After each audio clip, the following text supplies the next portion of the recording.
കല്യാണത്തിന് ഇപ്പൊ dress code പറഞ്ഞതാണ്. ഡ്രസ് കോഡ് ഇല്ലാത്ത കല്യാണം എന്ന് പറഞ്ഞിട്ടാണെങ്കിൽ മക്കളെ ഉപ്പില്ലാത്ത കഞ്ഞിയേരില്ലാതെയാണ്. അപ്പൊ ചെക്കന്റെ കുടിക്കാർക്കും വേണം, പെണ്ണിന്റെ കുടിക്കാർക്കും വേണം, എന്ത് വേണം, ഡ്രസ് കോഡ് വേണം. അങ്ങനെ ഡ്രസ് കോഡ് ഇല്ലാത്ത ഒരു കല്യാണത്തിന് പോയിക്കുകയാണെങ്കിൽ അത് അവർക്ക് ഒരു കുറച്ചിൽ തന്നെ കാരണം അവർക്ക് അത് കുറച്ചില്ലെങ്കിൽ അത് ഞങ്ങൾക്ക് കുറച്ചിലാണ്. അപ്പൊ മക്കളെ ഇതാ നമ്മളെ മുന്നിൽ പോകുന്നത് നല്ല അടാറ് ടോപ്പ് കളേഴ്സിൽ രണ്ട് അടിപൊളി സാധനങ്ങൾ കിട്ടോ. ഇതിന്റെ ചേലിന്റെ കട്ടയിൽ ഒരു സാധനങ്ങൾക്ക് കാണിച്ചിട്ടുണ്ട്. അത് രണ്ടെണ്ണത്തിലെ ചേലാണ് ആക്കി നിർത്തിക്കൊണ്ട് അത് നോക്കുക.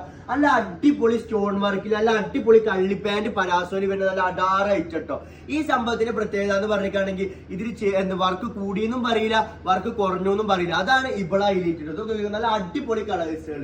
ഷാളൊക്കെ നോക്കിക്കുകയാണെങ്കിൽ സിമ്പിൾ ആൻഡ് അമ്പിളി. എന്തിനാ കുറെ ഷാൾമ വർക്ക്, അത്രക്കും ടോപ്പ് വർക്കിലെ ടോപ്പും നമ്മൾ നൽകിക്കുന്നത്. അതേപോലെ ചെയിനിന്റെ കട്ടയില് വേറെ കളറാണ് നമ്മൾ കൊണ്ടുവരികയാണെങ്കിൽ മക്കളെ. അത് രണ്ട് റയർ കളേഴ്സുകളിൽ നമ്മൾ കൊണ്ടുവരുള്ളൂ കേട്ടോ. അപ്പൊ അത്രക്കും കണ്ടമാന സാധനങ്ങൾ നമ്മൾ എടുത്തെത്തിയിട്ടുണ്ട്. ഡ്രസ് കോഡിന് പറ്റിയത് കേട്ടോ. ലാർജ് സൈസ് മുതൽ XXL സൈസ് വരെയാണ് നമ്മളിൽ വന്നിട്ട്